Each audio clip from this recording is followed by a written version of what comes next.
Hello, hello, hello, everyone. It's me, it's your girl, Sia Knight, the mobile notary mentor. And I'd like to say hello and welcome to the channel. I know, it's been a minute since I have posted a video, but I made a conscious decision that I wanted to not post fluff. No shade to anyone else, but I knew for me and for my life and my busyness that I wanted to only post when I had something real to say and something helpful to say to people. And that's what this video is. I will tell you that I did a notarization this weekend that will stay with me for a while. And I said, I've got to get on camera and kind of talk to people about this because this is very, very important. Before we continue, make sure you subscribe to the channel because I am coming up with some more videos to help you kick off your mobile notary business. I'm also a Ron. In fact, I'd probably do more Ron than I do mobile notary these days, but I want you to not miss any information. So let's get started. Today, I want to talk about a notarization I did a few days ago.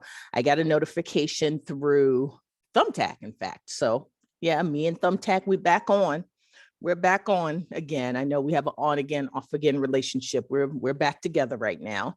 And I got a notarization from a young lady who wanted me to come by and do power of attorney and will. I said, okay. So of course, through the app, when we corresponded, I asked the normal questions, right? What are you looking to have notarized? What time, what day, etc. So we went back and forth and we agreed to a day and a time. Okay, cool. So, and when we were talking about this, she said in one of her messages, actually, this is for my mother who is in hospice care. Okay, so then I'm going to ask you, pop quiz. What's the next question that should come out of your mouth, come out of your fingertips when you are talking to someone who is arranging for a notarization in this situation? Okay, what's the next question you should ask? Okay, I'll let you know. And it's a tough question because it can be deemed as insensitive. But the question that I had to ask was, is she lucid? Is she going to be able to consent to what she needs to consent to when I get there to notarize the document? Okay. The daughter emailed me back or messaged me back. Yes, she has some times where she is lucid and she can consent and she'll be fine. And I said, okay, I just need you to know and understand, which you must do as a notary. Side note, you have got to do this before you drive out somewhere, go somewhere, and get into a more uncomfortable situation. You've got to make sure that the family understands or that the person understands that if I don't feel comfortable with the person's ability to consent, I'm not going to do that notarization. So I was pretty clear with the daughter who understood, and that was good. Everything seemed to be fine.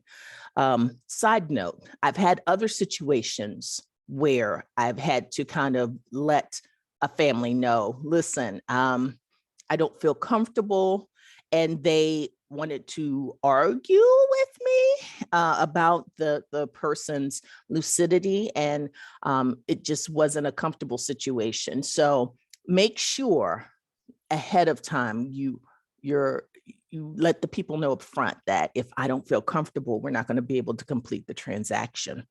So it turns out I went to the place. Mom was coherent. She was lucid when I got there.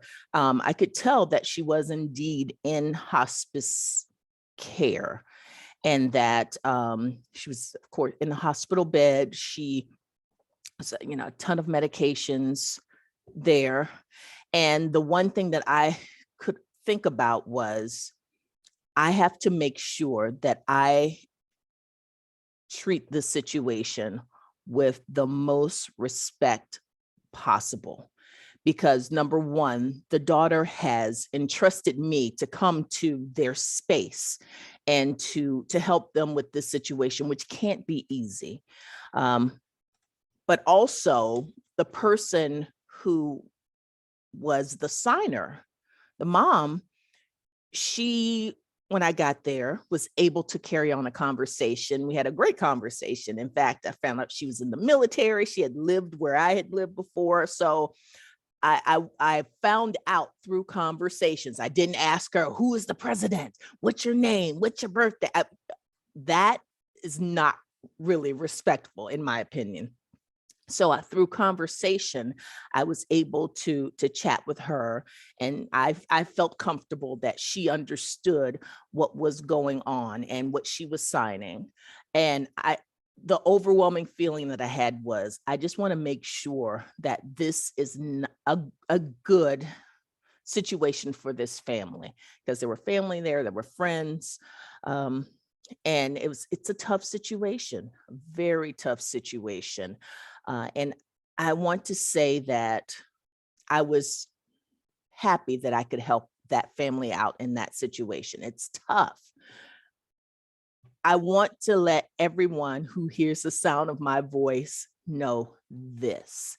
If you are triggered or uncomfortable with death, dying, extreme sickness, etc., do not accept these types of signings. Do not do it, because what's going to happen is you'll get there.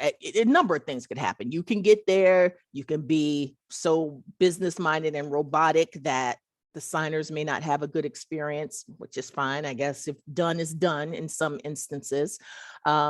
You could get nervous. Some people are triggered. Some people have experiences in their past that will cause them to have an emotional response, which is not helpful if you are the notary coming to help.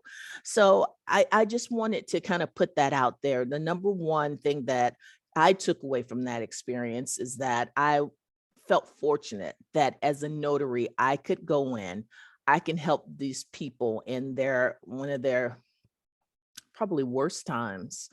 And I could treat the family, the daughter, the friends, and the mom, who I'm sure felt very vulnerable as well, with respect and professionally, but also with kindness and with compassion. So not to toot my own horn like, ooh, I'm so awesome because I did this, but I did also, as I mentioned before, want to say that you have to think about this if you want to be in this line of work. I've been at many people's deathbeds, and that's part of the job. If you're taking on a signing and you find out that that's the situation, think about it before you accept it. Okay, because what did they say? Not all money is good money, right? So I just wanted to share that with my audience and share that with my subscribers. By the way, subscribe if you haven't already. It's an experience that I will not forget anytime soon. And it actually made me very grateful for the fact that I could help in some small way. So that's it, folks. Thank you so much for watching the video. Thank you so much for joining. And until next time, as they say, happy stamping, happy signing. Bye-bye.